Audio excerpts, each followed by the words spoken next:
Hi, and welcome back to Movies I Watched This Week. My name is Paige. I don't think I've ever said my name in a video. Hello! Welcome to Dry Gin Martini. This week we have a total of 4 movies, nothing too crazy. And aside from something we'll get into a little later in the video that I have to tell you about, the only thing that really drew me to the movies this week was kind of just a call to action, I guess. I was really in the mood for horror, adrenaline, action, which is never really my cup of tea unless it's like with a super hot guy. The flavor of this week was really unexpected, but I think it's really funny, and once you get to the end of this video, hopefully, you see that it ties it all together. So the flavor of the week was putting yourself in dangerous situations that you didn't need to be in the first place. So glad you're here. Grab a drink. Get comfortable. This is my Metamucil. Have yours if you need it. And let's get on with the video. Chin chin. Let's begin.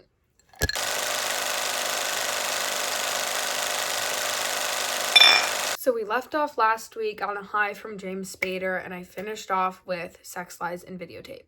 And then I knew that this upcoming week, I had to see the F1 movie and Jurassic World Rebirth. So I was like, what is an alignment with those two movies in a way, but isn't an action, like, thriller, high experience movie, because I want to go to bed. And so then I landed on Talk to Me somehow.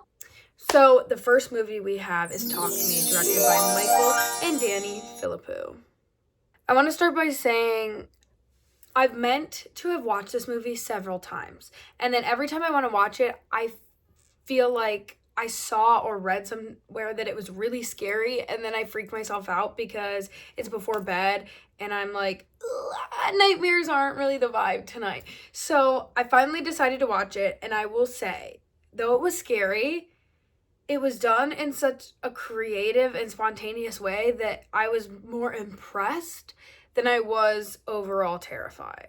I was scared in the moment watching the movie, and we'll get into plot and everything like that, but whoa, like, I really thought this was incredible, which you know is my favorite adjective. So when a group of friends discover how to conjure spirits of an embalmed hand, they become hooked on the new thrill and high-stakes party game until one of them goes too far and unleashes terrifying supernatural forces. So I did not read the premise. I just knew loosely about the film from what I'd seen online, with the hand, obviously, and I was really intrigued. So right off the bat, the opening sequence is batshit fucking crazy, and we're going to get directly into spoilers because I really want to talk plot and story building and suspense building in terms of this being a horror film. So if you have not seen the film, leave, go watch it, come back, because I'm getting into spoilers right now. Okay, so this guy Cole shows up at a party, and he's coming to retrieve his brother Duckett, who's really fucked up, and you immediately think he's like super drunk or high or something, and Cole's like, where's my brother? Where's my brother? And he goes into this room, and he sees his brother sitting on a bed covered in scratches and saying something about, like, the people he's seeing. He's like, they're everywhere, something, something, something. And he's like, we got to get you out of this party. They walk into the kitchen, and everybody's recording, and he's like, put your phones down, stop recording, what the fuck? Because literally, why are you recording that, freaks? And he's like, put your phones down, put your phones down. And he's got Duckett in his arm, and then all of a sudden, he's by himself, like, telling everyone to turn his phone off, and then he turns, and Duckett stabs him in the chest, and then Duckett stabs himself, and then title card, Talk to Me. And that's how you know it's fucking brilliant right off the jump. So then the film picks up with our girl Mia, played by Sophie Wilde, who's just absolutely fucking incredible. Her performance is captivating. She's entrancing. Like, her ability to depict such different emotions so quickly and so effortlessly was incredible. She was my favorite performance in the film, and I just absolutely loved her. So now the new fad that Mia is following is kids are doing this at a party. This, you find out later in the film, is what made Duckett go crazy. Sorry to drop that bomb early on. I just knew I was going to forget it. Basically, the embalmed hand that was previously mentioned when we were talking plot was this embalmed hand don't know really where it came from. There's all these different like lore building stories, like it came from a psychic. You set the embalmed hand down on a table, you light a candle, and then a person sits down and is buckled, strapped into a chair, and shakes the hand and says, "Talk to me." And then they see a demon and it pops up. And then they freak out, obviously, because they're like, what the fuck, what was that? And then the next line that they have to say is, "Let me in."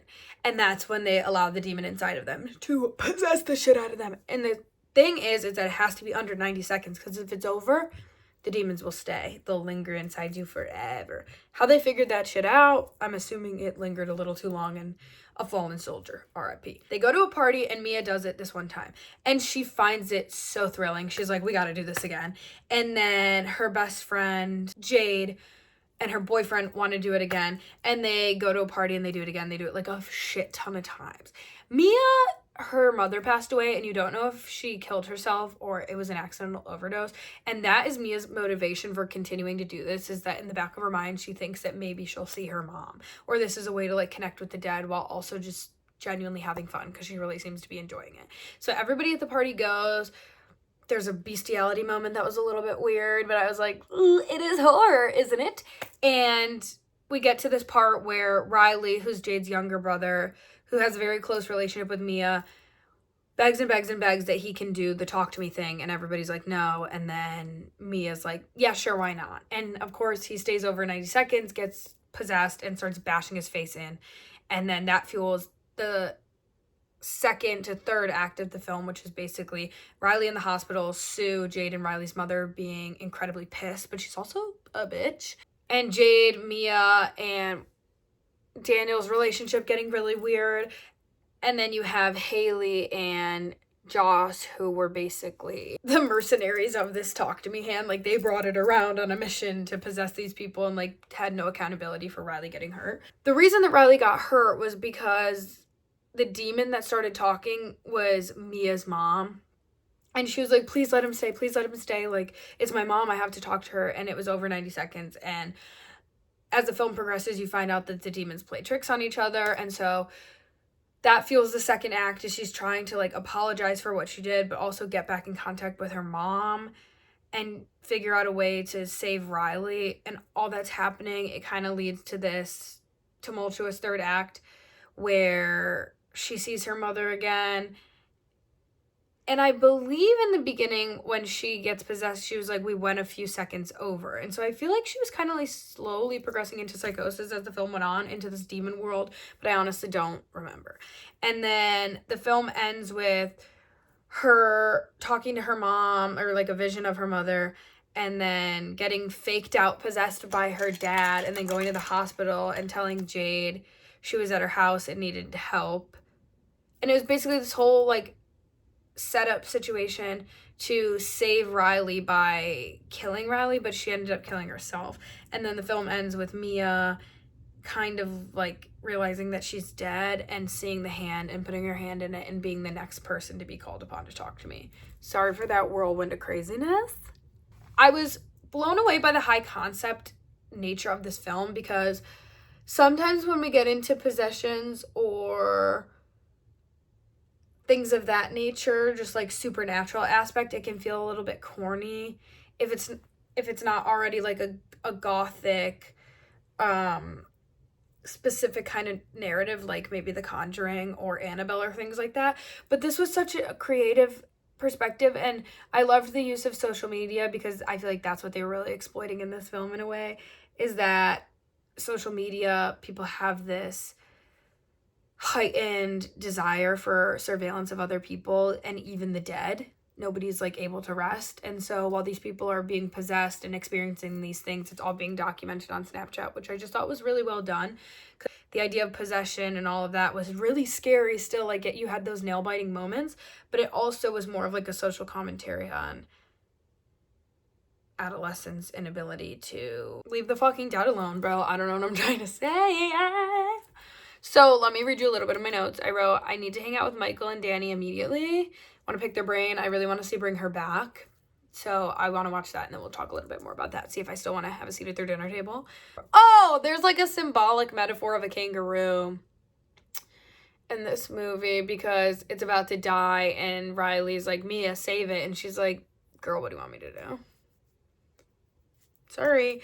And they were like, take it out of its misery and run it over. The last thing I'd ever do is that. Call 911, call 111, whatever it is in Australia. The head smashing really grossed me out. What the actual fuck? She killed her dad. Spoiler alert, she kills her dad. I love the Patch the Torch kind of thriller. That was the ending part that we talked about a little bit.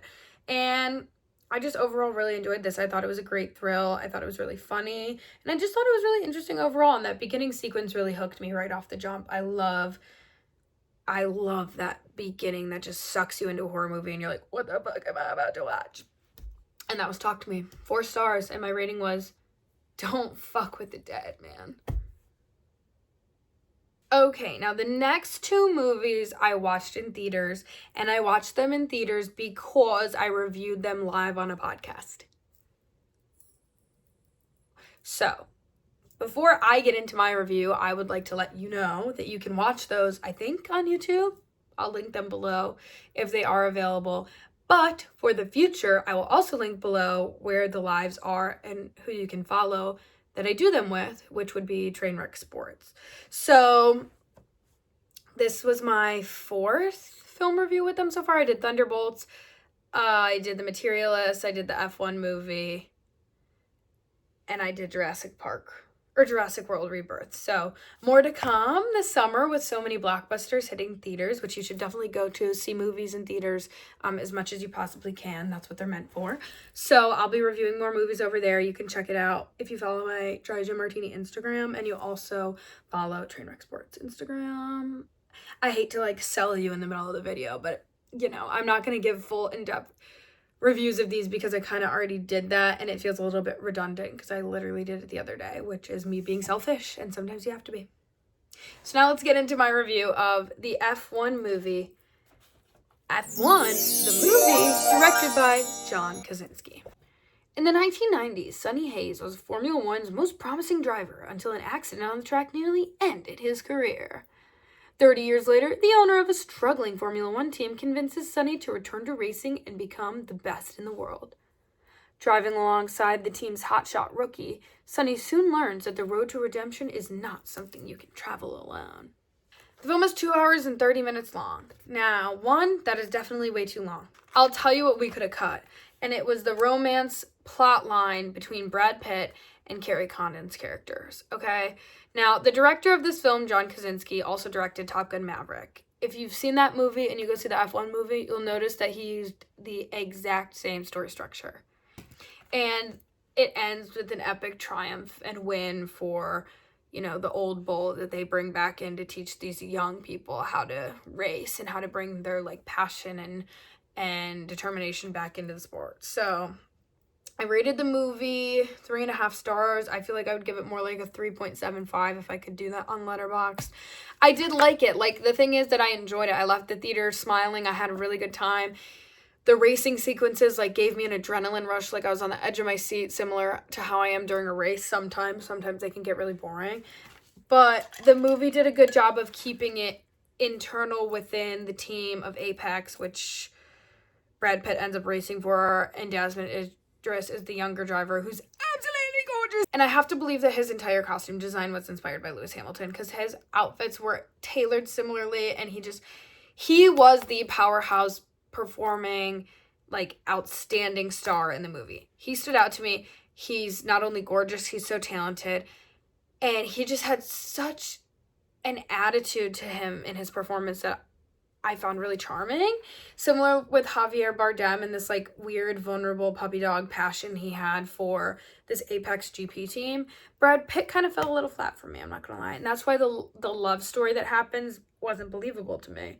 I mean, I just thought it was a good movie. I thought it was very Americanized, though. I like the idea that we would just bring in this driver who hasn't driven for F1 in 3 decades, bring him back in because he knows a little bit about the sport. Now he's going to race all these other cars for combat to help his partner succeed. But he's playing so scrappy, he's a gambler, that it ends up hurting people in the process.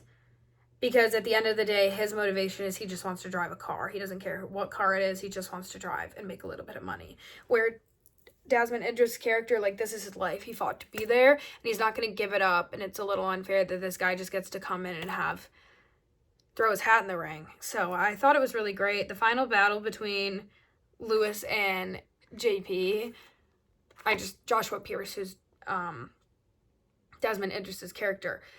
I loved that the main conflict in this film was everybody's ego fighting with each other, because F1 is a team sport at the end of the day. At face value, as even though the cars are racing one another, and at the end of the day there can only be one world champion, like, you're working with your team. There's also a constructors championship. So I thought the attention to ego and dissecting that through these different interesting character dynamics was really fun to watch. And the one line I wrote down was, sometimes when you lose, you win. I rated it 3.5 stars, 3.75 like we were saying before, but we could have cut out the romance plot, but other than that, I liked it. Thank God for Lando Norris. That was my review. That was my thoughts on the F1 movie, and if you want to hear the rest of it, you can watch the video with the Trainwreck Sports live stream. Okay, following a similar suit, I also saw in theaters opening night on Wednesday. Packed theater, I might add, which I actually wrote a piece about this on my blog called theater etiquette is not a suggestion, because people still think that talking during the movie is socially acceptable, like chomping their popcorn and just being obnoxious and loud and going on their phones and all those things. Like, you're actually not supposed to do that in a movie theater. Like, similar to a library, they're meant to be quiet spaces for communal enjoyment, and your selfish ass is ruining it for the rest of us. Okay, that being said, I watched Jurassic World Rebirth, directed by Gareth Edwards. And I watched this in theaters, like I said, opening night, so that I could review it on the Trainwreck. You already get what I'm going to say. It's in the description. Just please go check it out. Let me preface by saying I've seen Jurassic Park, the OG, once. And then I've seen Jurassic World with Nick Robinson, because I had a huge crush on him when I was 12. So that's the extent of my knowledge on Jurassic World. Jurassic Park, the entire universe as a whole. What drew me to this movie was obviously Scarlett Johansson and Jonathan Bailey, and the thought in my mind that they would kiss. Now, I know we were just saying in the last movie that I didn't want a romance plotline, and don't get me wrong, I didn't want a romance plotline in this movie either. I just wanted a little bit of a kiss. And you know what? They delivered. And they delivered on a carpet, which I like a little bit more because it was live, it was real, it was authentic. So, thank God there was no romance plot, because it's not always necessary, and sometimes it makes the movie feel a little bit cheap. That's just my opinion. Like, if you have to throw a love line in there to pull at people's heartstrings, I don't think you did a good job with, like, the story here. And now, that being said, I have some qualms with the story here. Zora Bennett leads a team of skilled operatives to the most dangerous place on Earth, an island research facility for the original Jurassic Park. Their mission is to secure genetic material from dinosaurs whose DNA can provide life-saving benefits to mankind. As the top-secret expedition becomes more and more risky, they soon make a sinister, shocking discovery that's been hidden from the world for decades. Let me simplify that for you. Scarlett Johansson gets recruited for this mission because she's some special ops girl. They never really get into what she does. It's super confidential, I guess. This billionaire dude recruits Scarlett Johansson to go to a private island to secure blood samples from dinosaurs because it can help the world for $10 million. And at first she's like, no, and then he drops the $10 million and she's like, yeah, sure. So right off the bat, we get her motivation, and that's going to be money. $10 million seems pretty low, in my opinion, for going to a private island full of dinosaurs where you're risking your life. Call me whatever you want, but my life is worth more than 10 mil. Write that down. Then the two of them go to Jonathan Bailey to recruit him because he is a paleontologist, Ross Geller, scientist, genius man, hottest book.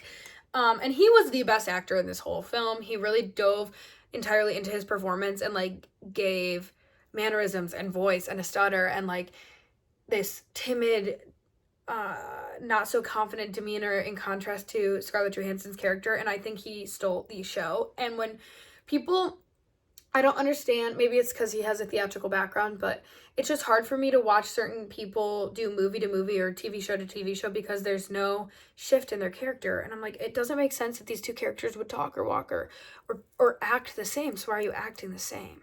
And that's because I love theater.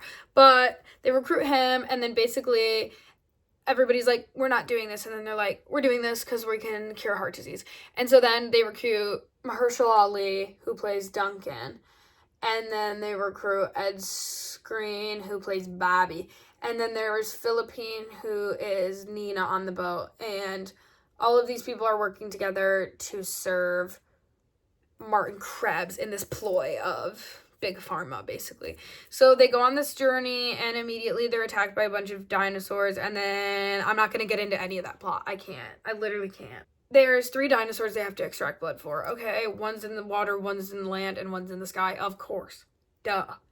So when they're heading that way, there's a subplot, which is this family that's sailing across the Atlantic fucking Ocean for what? And they obviously get attacked by dinosaurs. Yes. Duh. Like, obviously that happened. Then Scarlett Johansson and them find out because there's like, on the radio, and they're like, we have to go save them. So then they go save them, and then they want to go call, like, the Coast Guard to come save them, and they're like, we kind of have a secret op going on right now to get blood from dinosaurs. So then they have to work together, even though they're working against each other, and then they end up getting separated from each other on this island, and then they have to find each other again. Meanwhile, all the dinosaur shit's going on. I hope that did justice, because that's as much as I'm going to do. And then the third act is basically they come together, and we're told that a helicopter is going to show up to save them at sunset on the second day, because of course. And Krebs steals all the blood samples and is like, you guys aren't taking this because I'm going to sell it for millions of dollars, and you guys want to give it away for free. I'm not with that. I'm with Big Pharma, so fuck you. And so, of course, he gets eaten by a mutant dinosaur because those exist as well. And there's a little girl that saves the day. But little girls, and like, I love kids in movies when they're like intelligent and whatever. And like, this girl was, but there was a part of me that was kind of like, if I hear Bella yelled one more time and it's not Twilight, I'm going to get annoyed. I thought Dolores was cute. I just thought the final sequence where Mahershala Ali sacrifices himself only not to die, and then like none of the main characters died, that kind of pissed me off. This movie was also too long. Okay, also, I don't know if like this is its own video, but every single action that has a female lead or a female supporting lead, why does she have to wear a white tank top? Twisters, Jurassic Park, Jurassic World Jurassic World Rebirth. Like, it's literally, it's written in my notes, white tank top theory, because I feel like that's the only way in these movies they can be seen as like strong, and not both physically and mentally strong, like an intelligent leader woman in cargo pants and a white tank top with the perfect t-shirt bra and like mascara, and her hair never gets fucked up. And it's just like, I wish, especially when we get into the next movie I watch, I just wish there was an element of realism in these movies. Like there is when we're talking about, like, I don't know, men getting dirt on their face or like a scratch or their hair being fucked up. Like, I just wish they weren't so dolled up. The plot to me was basically just everyone deserves healthcare, which duh, so why was the movie so long? And Jonathan Bailey was definitely my favorite. He was my standout for sure. And Cam Cameron, surprisingly hilariously funny, was the comic relief in the movie. Absolutely. The ending just was kind of ambiguous, and I didn't really love it because what happens next? They kind of they kind of put themselves into a corner now in terms of what happens next in the franchise, or if this is the end of the story and we're going to pick up somewhere else or not pick up at all, which is always an option as well. That's not to deter anybody. It's just to like, because when are these things going to end now with like the inevitable unlimited possibility of reboots? Like, I mean, you saw Marvel's What If? Like, we could do that with everything. So now I'm just kind of like, sequel city, population us, right? I rated the movie 2.5 stars, more like a 2.75. You know, I don't know why they don't have that button available to me yet, but let me read you my review. Everyone deserves healthcare. Roll credits. and I got 2 likes. So I'm famous on Letterboxd. You can go follow me, Pooch Bowl. And that was Jurassic World Rebirth.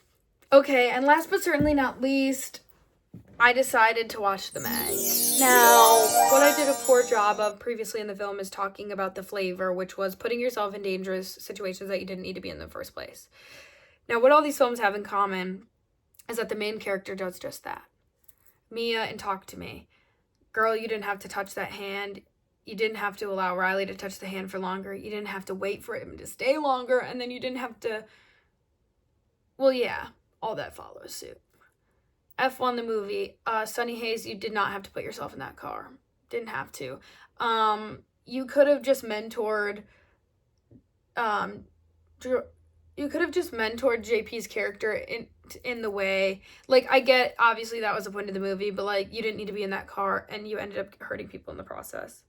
When we go to Jurassic World, obviously I'm talking, why are you going to an island with the world's most dangerous mutant dinosaurs, where the prologue literally shows you somebody getting mutilated by one of them.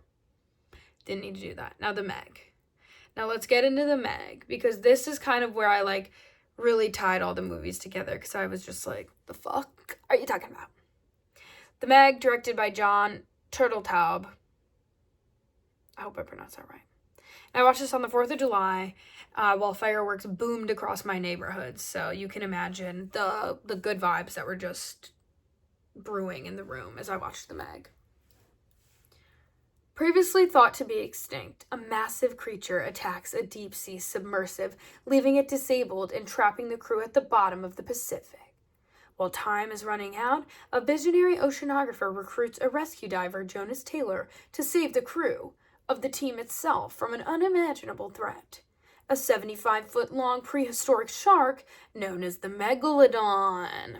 Yeah, I did a car commercial ad one time on the radio. I'm right into plot here because I'm going to tell you, and I'm going to say this with my heart, and I don't mean it negatively. Not one performance stuck out to me in this movie. They were all pretty subpar. They were all pretty corny. Which is what I love from a shark movie. But we can put that to the side because nothing really stood out to me, and I can't even really remember a lot of them other than Jason Statham because I was like, is he British or Australian? British? But I hear a little bit of, put your farts down! Put your farts down! But it was British. Okay, so let's get into plot. There is a group of oceanographers underwater in the Marianas Trench. Okay? Now, Dwight from The Office comes because he is basically Elon Musk of the ocean, where he's funding these billions of dollars of research to figure out where the deepest part of the ocean is. He's Elon Musk of the ocean. He gets out of a plane and he's wearing a baseball cap and a zip up, and I'm like, yeah, I get what you're trying to do here. So we take off right away where they realize that Marianas Trench, that is believed to be the deepest part of the ocean, actually has a deeper layer beneath some kind of jelly membrane. How they found this, don't know, don't care. But the movie starts off right away with them going to dive beneath it to see if there is a further level of the ocean, because then that will be like huge success for oceanic research. So, of course, they go beneath and they get through the membrane and then they're underneath the ocean. Now, the submarine has lights like on an annoying F-150 with like bright blue lights that when you're driving, you're literally blinding the car in front of you. The submarine is doing that to the very depths, the deepest depths of the ocean floor, where these creatures have no sunlight, and that can destroy their entire ecosystem, essentially. But yeah, let's go down there, because there might be something to destroy. So they go down there, and they get absolutely shit-wrecked by a shark. Now, you don't know what it is at first, but obviously, because you know the fucking title of the movie, it's the Megalodon. And they're all down there, and shit starts to go awry, and they lose service, and then they come back, and they keep getting wrecked by this shark because the lights are so bright, and they just won't turn them off. And so then, the final time they get hit, they lose service, and right before they lose service, the woman goes, "There's something down here. Jonas was right." And then it gets cut off. And so that leads us right into the inciting incident, which takes us on the rising action of the story. We're going to go find Jonas Taylor, aka Jason Statham, and he's got to get down there to save these people because he was right and there's something down there. So, flashback on Jonas. Jonas, in the prologue of the film, is in the depths of the deep sea trying to save his friends, but they end up dying, and he's like, there's something else down there in the ocean, like, I'm never going back there. So these guys show up and are basically like, hey, these people went and surpassed Mariana's Trench into, like, an even deeper layer, and now they're stuck down there, and they only have 48 hours, so we need you to come and save them, because you've been down there before. And he was like, there's literally nothing that can make me go down there. And they're like, okay, your ex-wife is manning the ship. So we go back, and of course he like comes and saves the day, and he dives down there, and there's two other guys and then the girl. So they're going up.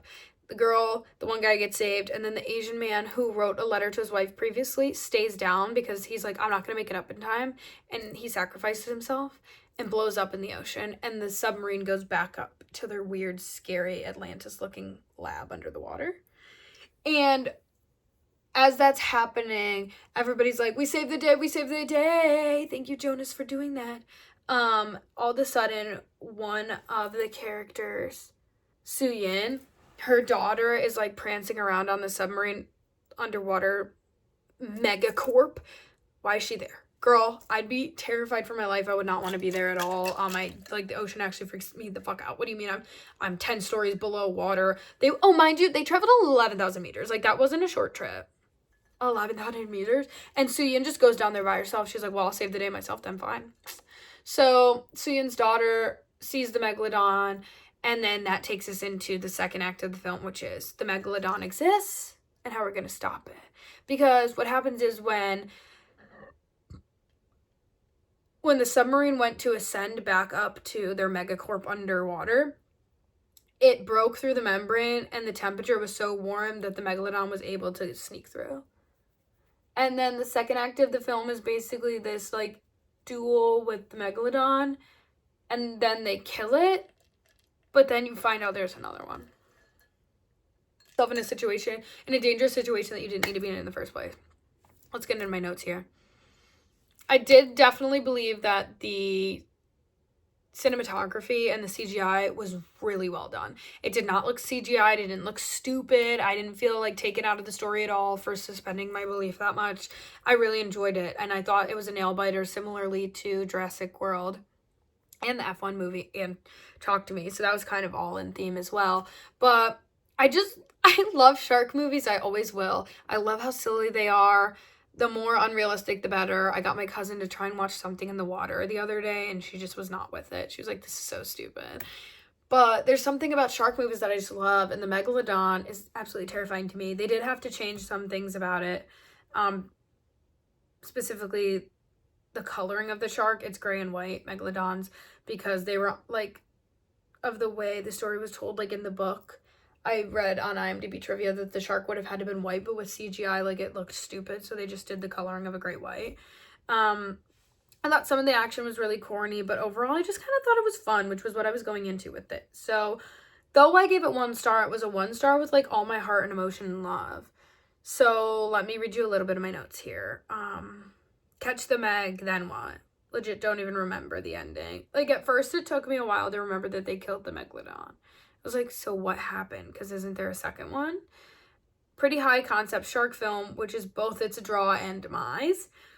I feel like we barely saw the Meg. It was more Jason Statham proving himself to be overly equipped for these missions. Absolutely.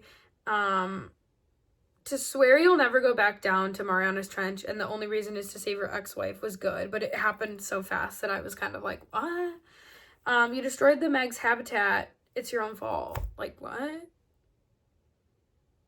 He was living peacefully down there, and you guys came with a rocket ship and destroyed it. So I don't really feel that bad. I mean, I do, but also leave the megalodon alone. It's none of my business if he's alive. It's none of my business if the giant squid's alive.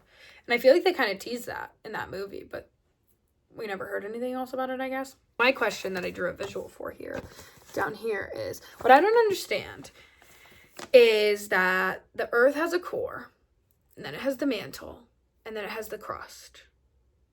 Realistically speaking, from the bottom of the crust, or the top of the crust, like digging down until the top of the mantle, wouldn't that realistically be the depth or the possibility of depth for the ocean?